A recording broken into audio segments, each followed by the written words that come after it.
Hi, welcome to Local Flavor. We're here at the Institute for Culinary Arts with Chef Michael Combs. How are you today? I'm well. Thanks for having me again here, Oystein. I wouldn't do anything without you. You know that. Oh, well, thanks. Aw, I appreciate it. You my friend. So, today we're going to make some deliciousness. One of Julia Child's favorite dishes all time. Like she said, this has to be mankind's just best beef creation in the world. Maybe the universe. It's pretty big. It is, actually. Yeah. It's one of the biggest ones. That is very, very delicious.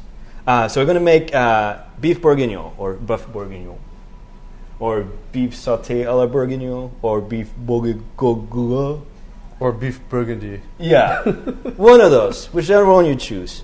It's basically beef stew that's just kind of slowly braised in red wine and deliciousness, and it's fantastic. It's super, super delicious. It is, and it has bacon in it. And it has bacon in it. Yes! I knew it was going to be a good day. Okay, so we got a pan on the stove here. We've just been sizzling some bacon. This is just bacon that we blanched in water for a little bit. Just started out in cold water, brought it to a boil, then strained it off. It's just to draw a little bit of the salt out of it, just so it's not as harsh. Right. And then we just got all that wonderful bacon fat. And so, when you put the bacon in there, do you start off in a cold pan? I know you mentioned you put it in water, but you put it in a cold pan just to render it? Yeah. And then you just kind of start in a cold pan and just kind of go medium heat. And you just want to get it just super nice and crispy. Would you like the beef next? Yes, please. So I'm just going to take the bacon out for now. It smells great. Oh, I just love bacon. It's so good. Okay, so then we got our beef. For this one, we're using a chuck roast that we just kind of cubed up into about inch little dice. You can use a lot of different cuts as long as they're kind of tougher cuts. You want it to be stew meat. You don't want to just chop up a tenderloin and throw it. No, that'd be just a waste. But it wouldn't. Yeah, it doesn't. It really doesn't taste as good. Yeah, in my opinion. You want it to just break down. You don't want a chopped up short rib would be fantastic in there. Oh, great! Yeah, lots of fat. Oh yeah, collagen, that sort of thing. So it adds plus it adds to the sauce. Oh, totally. Oh, it's miraculous stuff.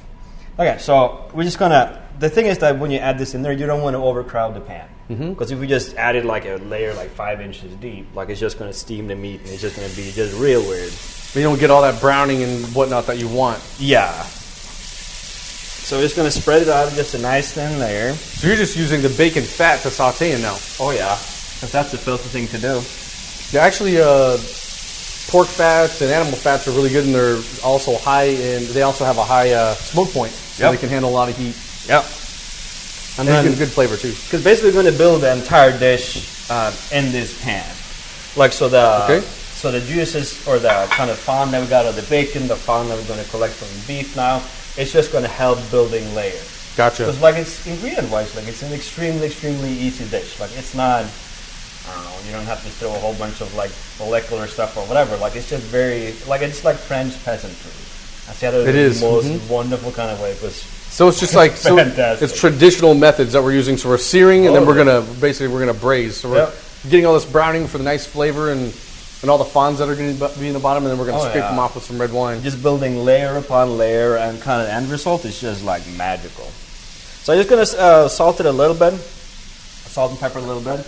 I'm gonna go a little bit light on the salt and pepper because since you started with bacon, it's got a little bit of salt in there. Yeah, because you can always add a little bit more towards the end, but I'm gonna add a little bit, just gonna give it a little pip. That's a good idea. That's how you build flavors too. Add a little salt every now and then. Yep. Yeah. Each layer. So just want to get a good old little sear on this stuff. So I want to try and just not stir it too much. I'm just gonna make sure it'll just kind of sit nice and flat in the pan. It smells great. Oh, it's delicious. Going from bacon to bacon and steak. It's magical right there. Just magical. So after we get this meat seared, it's going to take a little while. We also got some onions right here. It's just a whole onion that we just peeled and cut in half. Yeah, I noticed you kept these larger, and then the carrots are pretty large. But you can't really eat these, can you? No. As large as they are. Because since we're going to braise it, we won't. If we were to just add the small pieces that we're going to serve it with, they would just be too mush by the end of it. So I'm just going to use big pieces, or even and just use those in there while we braise it. Gotcha. And then we can fish those out. We can chop this up and use it for a soup or something sure. somewhere else. and then we'll add more like presentation pieces in towards the end. Which these would be later. Exactly. So this is what we'll actually eat. These are going to be for flavoring, and then we'll pull them out. Yep. So it's a good idea. You still want them in early to get all the flavor out, but like if you braise a pearl onion for like 3 hours, it'll be like eating baby food. Right. So we're going to keep nice whole pieces that we can just fish out later. Plus, it's easier to fish out. Oh yeah. But like it's still going to be delicious. Like you can still puree it, add it to soups and stuff like that. So there's still usage for it. Gotcha. So it's not just a waste. Like it's, I don't know. Anytime I can eat a red wine soaked onion, braised onion, I'm sure it would be delicious. It's really good. So we're starting to get a nice little fond in there right now. It's looking great. Oh, it's going to be delicious. Yeah. So we're just going to keep this sizzling and searing for a little bit. All right. So once the beef comes out, we're going to start searing off the veg and kind of building those flavors. Then we've also got some little pearl onions right here. They're just pretty little cute little onions. Yeah, there's a little trick to getting these clean, isn't there? Oh yeah. These can be a pain. So if you ever try to clean these things, I mean, you'll be here. You could be there for hours, but there's a little trick to clean these much faster. Buy them already peeled. What? There you go. Buy them frozen. No, like if you add boiling water on them and just let them sit like a little minute, it softens them up a little bit, so it's just a little bit easier to work with. You can pop them right out of the... Yeah. They're still a pain, but at least they're a tolerable pain. But then we also got some mushrooms over here. So we got just some regular button mushrooms that we just took the stem out of it and just cut them into quarters. And you can use other types of mushrooms. You can use like creminis or whatever. Sure. Then we just got some pretty little carrots that we just cut into little dice. So these will be what we add in last. So we'll give it the nice presentation. Yep. Plus you have carrots to eat. And it'll keep a little bit more texture to them, so it won't just be like eating complete mush. Okay, so I think we're just about ready to start fishing our meat out. We've got a nice little fond building up in the bottom. That's completely fine just to use the same dish because we're going to be cooking this again too. Oh, yeah. Oh, this is going to be like beef crack. It's going to be good. So just going to fish all these puppies out of there. So. Wow. So if you can see the bottom of this pan, it's nice. It had nice and brown pieces in there, fonds, which means foundation. So all these nice little brown pieces in there is what's going to add tons of flavor to this dish. Oh, yeah. That's why it's definitely good to brown them and not just boil them away. Yeah, like those little souks in the bottom, like that's like it's pure gold. Like it's so delicious. Okay, so I'm gonna start out our onion. So you're gonna brown these. Yep. To add a little bit of caramelization, also some sweetness from the caramelization, and then also just the browning of the Maillard reaction in there of the sugars is going to add a lot more flavor to it as well. Oh, it's going to be so good. So then we just add some garlic, carrots, and onions, and then we're just going to let them just get a nice little sear. They just start kind of getting a little bit of color. Sure. So while they're kind of doing their thing, we're going to go on a quick little break. We're going to go hunting for some wine. We got to have some good wine for this. Yes, lots of wine. So some for us too. So we got to go tasting, make sure we pick the right one. So you guys stay tuned, and then we'll be right back, and hopefully we'll have some wine with us. See you soon.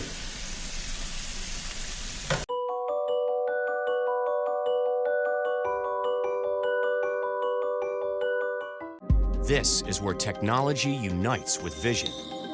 This is where the ingredients come together. This is where training links to experience. This is Metropolitan Community College, where students connect with jobs. Choose from more than 100 1- and 2-year career programs on campus and online. Get started at mccneb.edu. This is where innovation and community connect.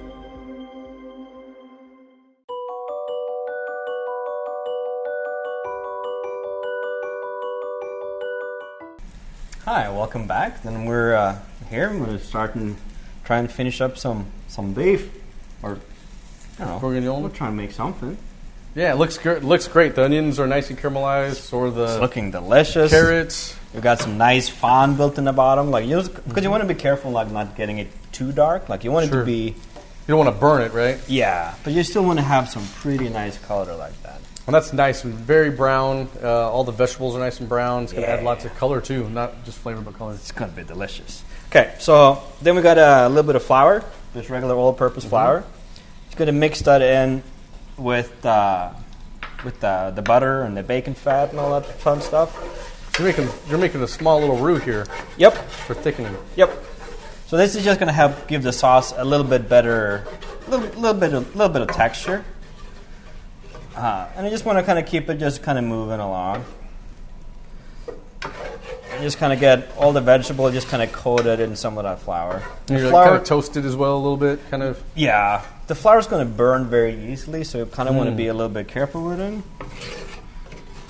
But we're just going to keep it moving and just kind of keep scraping the bottom real nice. Yeah, it doesn't really look like much flour, but as it braises and reduces, that's when it starts to thicken up, and it'll be quite a bit. So it probably looks like there's not very much, or it's not going to do anything, but it definitely will add body to it. Oh, yeah. Because the beef is going to give out some gelatin as well. That's going to help kind of the texture of the sauce and all that fun stuff. So then you just add some tomato paste. Just a good bit in the dash. And you want to toast the tomato paste a little bit as well. Because most tomato paste will kind of be like a little bit bitter. It'll kind of have like a little funky taste on it. So whenever you're using it for sauces and soups or really anything, I always try and kind of give it a little bit of a toasty toast on it. Yeah, so this is all classic, definitely classic French. Oh yeah. And speaking of that, the origins of this is, what is it, Burgundy, France? Yep. Hence beef Burgundy or beef Bourguignon. And there's a couple of other it's like famous dishes from there as well. Oh yeah. All using red wine. Did they do like coq au vin? Yep, the coq au vin. Which is like a good old classic. Which is basically like a whole rooster that's cooked in wine. Right, like an old rooster. And oh yeah. It makes sense though. Use nice red wine for that, and so that way it kind of like gets rid of the taste, that strong taste, and braise it. Yeah, like they already got the product, so might as well use it. Mm-hmm. Okay, so now I got the tomato paste kind of nice and seared off. So I'm just going to add the meat back in. All the juices that accumulated in there, you put in there as well? Oh, yeah. Because then you just want to deglaze the bottom of the pan real nice and get all those wonderful little souks out. Yep, here they come. They're all starting to come off there. That's tons of flavor that you're adding there to the dish. Oh, yeah. It's like pure gold. Oh, it's good. It's going to be tasty. Okay, so then we got a bouquet garni. So basically just parsley stems, thyme, and some bay leaves in there. And you put those in there just basically so you can pull them out later? Yep. So we just wrapped up in cheesecloth. And that way they're easy to remove afterwards. Sure. And they still give out all their flavor. It's like the cheesecloth, like it's so permeable, like anything will get through it. So we'll get all the deliciousness out. Ooh. We found wine! That's a big chunk of wine. That was full, by the way, before we started. Shh. Full-ish. Almost full. Okay, so you want to use a pretty good wine. Like if you can get it, like you don't want to have to break the bank getting it, but try and get like a nice Burgundy or something. Sure. Like I wouldn't say you have to spend like $50 on a bottle or something, but try and get something that you would drink. Right, something drinkable. I agree with that. Yeah. And get two, because then you drink, like you use one to cook and use one to drink with the meal. I drink two and use one to cook. Yeah, maybe get 5. Yeah, just to be safe, you know. So you're just going to add all this goodies in there. And it looks like a lot, and it needs to be a lot. So that's a good majority of your braising liquid. Oh, yeah. Oh, that's going to be delicious in half. Wow, so that's going to also deglaze and... Yep. So I'm just going to bring that up to a simmer right now, kind of while just kind of scraping the bottom. Just getting... Because adding the wine is just going to help kind of deglaze and get all the good stuff out of the bottom. Sure. And I notice you still have... So all the vegetables in there are nice and large, so that way you can pull them out. Yep. And not just that, so while it's braising, they're large enough to stay whole and not get mushy. Yep. So you're able to bring them out. So that's very important. Yeah, because you still want all that flavor out. But like you'll still be able to like puree that up and add it to like soups and stuff like that. Right. Like I'm kind of a fan of just pureeing those onions afterwards and adding to like a French onion towards the end. Oh, that's a good idea. So, yeah, it's super tasty. Like now we're just getting all that nice deliciousness out of the bottom. Man, it smells great. You can smell all that burgundy. Too bad you don't have like smell-o-vision. It kind of smells like a Sunday morning after you had like 5 bottles of wine and just having like a jolly good time. In the most bestest kind of way, you know. I just like. It's like you wake up and all you can smell is red wine. Oh yeah, and all you can think about is having another bottle of red wine. You know, it's just good times. All right, so that's almost nice and hot. I got a little bit of beef stock on the side there as well. You want to use the best quality beef stock you can find. You want to like a high gelatin content, because that's going to help give a good texture and good mouthfeel to the sauce. Right. It's not necessarily going to thicken it, but it's going to make it kind of coat your palate a little bit more, just so it kind of helps deliver the flavor a little bit more efficient. Sure, a little more body to it, that sort of thing, a little thickness. Yeah. So like I like using, like if you have like leftover braising liquid from like short ribs or oxtail or something like that. Oh, that'd be perfect. Oh, it's so good. And you can just take that and freeze it if you want, and then when you make this dish, I mean, obviously. Oh yeah. And it'll just give you a most wonderful kind of mouthfeel. So I'm just gonna add that in there. You don't need a whole heap load of liquid. You need enough to cover, and then a little bit more. Yeah, because there will be some reduction, definitely some reduction in there, and it's a stew, kind of a stewish. Yep. So like it's gonna reduce down a bit. Like you want to try and seal it up pretty good, but still there's still gonna be some kind of steam escaping. So this one's good to go in the oven like that. Awesome. Like it smells great, it really does. Oh, it's gonna be delicious. So what you can do at this point, like if you don't have a pan that's this big, like you can do it kind of in batches as well. Sure. And then build it into like a Dutch oven or something like that. So if you do like, instead of putting all the beef in there, you can do batches of it, so that way it gets nice and brown, and you don't crowd the pan. Yep. And then you can just put it all into one pan and then add it all in there later and braise it. Because then you can even put it like in a crock pot, you can put it in a Dutch oven, good idea. Throw it in the oven. But you still want to build those layers, but like if you can't do it all at once, you can do it in batches and deglaze just the same. And then add them together afterwards. That's a good idea. It's like most people don't have a pan this big. That is a big pan. Everybody should, because they're phenomenal to have. But like they cost a little penny. But they're and plus you want to make plenty of this so you can have some for later. It tastes better like the next day. Oh, next day is the best. As it sits a little bit. Oh, on some mashed potatoes and it's so good. All right, so this is simmering pretty good. So we're just gonna get it all nice and wrapped up. You want to get it, but if you don't get a tight enough seal, because this is going to go in the oven for, depending on your oven, between 2 to 3 hours. Sure. What temperature should we put that in at? Kind of whatever you want. Like if you have the time, I like going slow, so turning it down to like 225, 250. Oh, sure. So nice low. Yeah, and just going like 5-6 hours.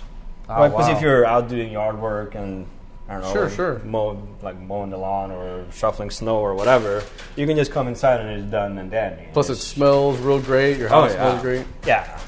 But you can even throw it in at 350, and it'll still be about 2 to 3 hours. Sure. Depends a little bit what cut of meat you use and kind of what size it is. So that makes total sense. Yeah. But the easiest way to check it is just getting in the pot and just kind of try the meat and just kind of pull it apart.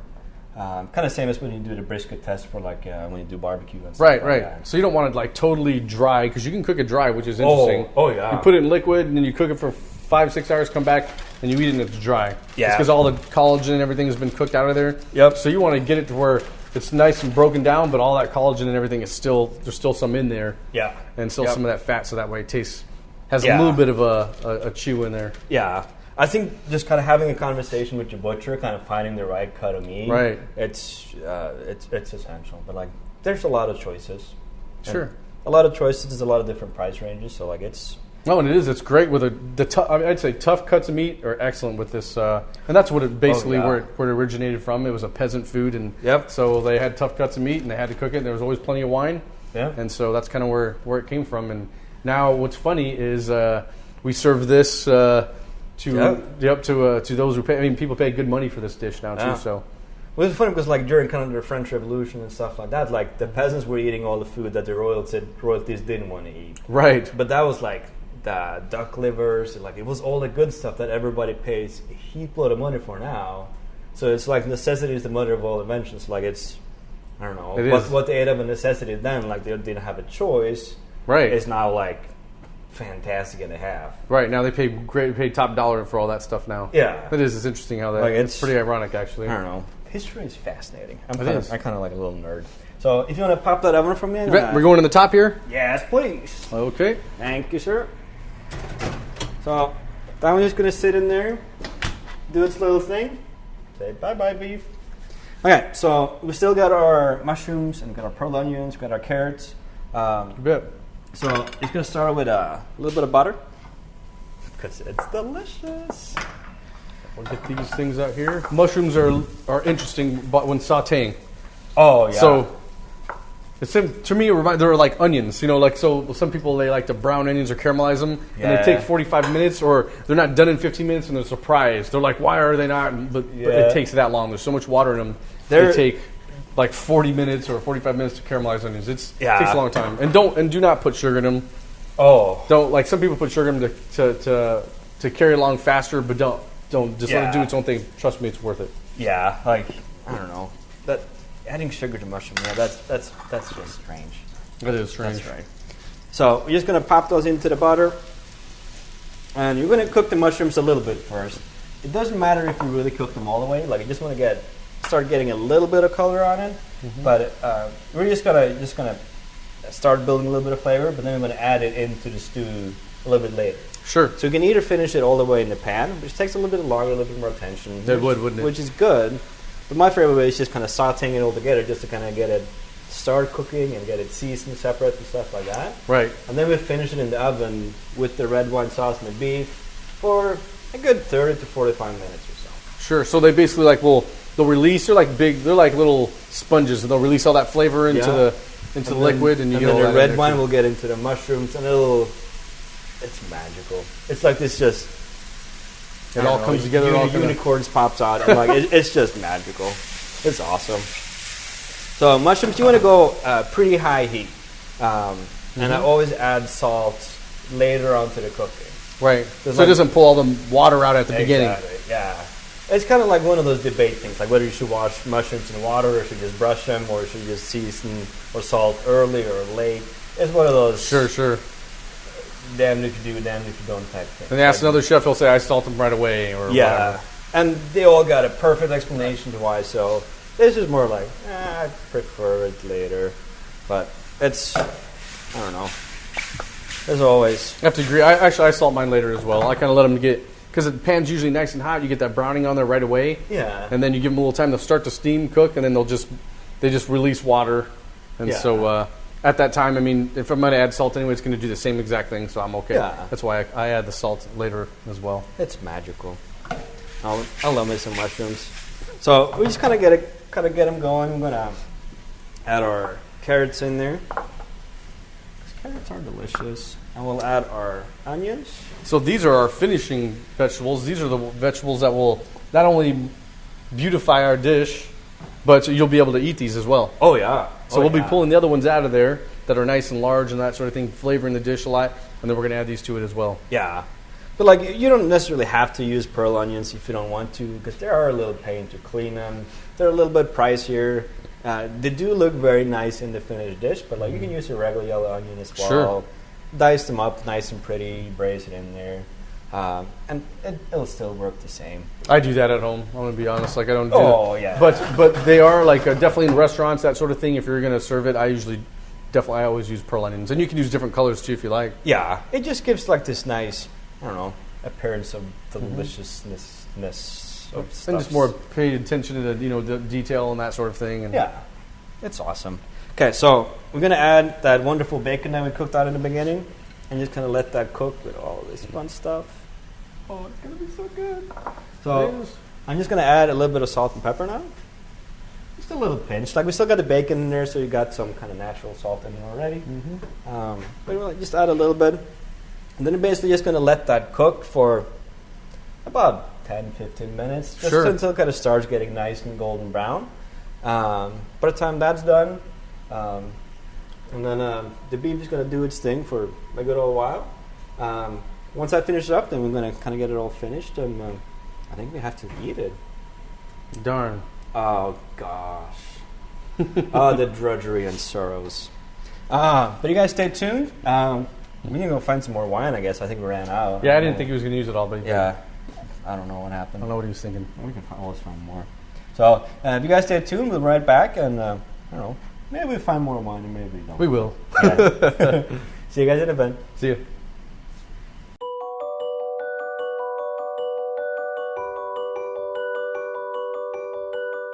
back here again at the Institute of Culinary Arts, where we're about to take our beef out of the oven and awesome. put it in our bellies. After 4 long hours. Yeah. So we took it out a little while ago, about 45 minutes ago. We took it out, and then we added all our onions and all our goodies. And then we took out the larger onions and the carrots in the sachet. Yep. So that way we just kind of let them just kind of braise and stew together and do their wonderful thing. And then what comes out, wow, it's delicious. That was just like a hit of like aroma of red wine. Seriously, like just burgundy all over here. Oh yeah, it's just wonderful. So you see like the sauce has just got like a little bit viscous. Like it's not super thick, but it just got a little texture to it type thing. So it's just a very nice texture. It looks a little thinner than a gravy. Yep. But so not as thick, but definitely thick enough to coat a spoon, which is just like a sauce. Really, it looks great. Yeah, well, it looks like it should be in our bellies. It will be soon. So we got a little bit of parsley to kind of top them off. So I think we can just we'll just chop it up. And just give it a rough chop. So this has already been cleaned, and all this is just a little flat leaf parsley. I'm not really too partial to the curly stuff, but that's just my opinion. We just like that Italian stuff. Yeah, the Italian parsley has a little bit more flavor to me. Yeah. Sneak around here real quick. You bet. So I think stews like this deserves to be served in just a ginormous bowl. Put it on the table, pop the ladle in, and start drinking. Yeah, it's a good family, like a family dish, that sort of thing. And when you make braised items, I mean, who makes braised food for like 1 or 2 people? Seriously, it takes so much time and that sort of thing. So you just make a bunch of it, no matter what. Like this is probably enough for just both of us. Yeah, it's about a pound each. That's all right. You see, like the meat is just nice and it's still holding shape, but like when you try and kind of tear it apart, like it'll be just nice and just succulent. And you just want to have plenty of that sauce, Well, the sauce looks great. There's no lumps in it. It's real nice and smooth. It's just nice and shiny. It is. It's got a great consistency to it. It looks healthy. I'm going to grab that plate over there, and we'll plate up one of those as well.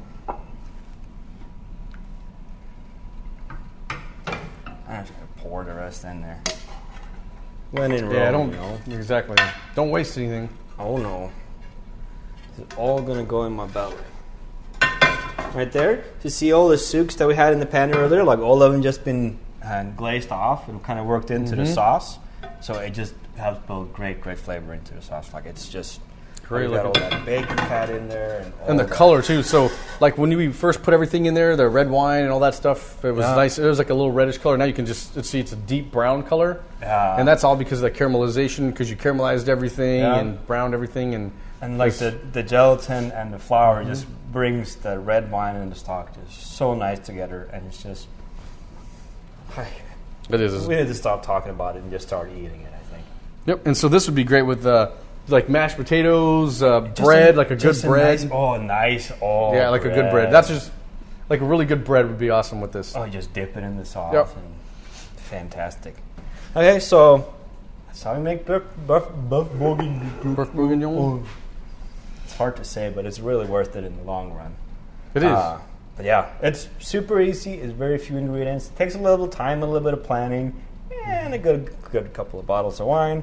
But it's something to do with that tough meat that you have in your freezer that someone gave you that they didn't know what to do with. Yep. Now you can eat it. I think it's time for us to eat. So you guys stay tuned and just keep on cooking. We'll see you.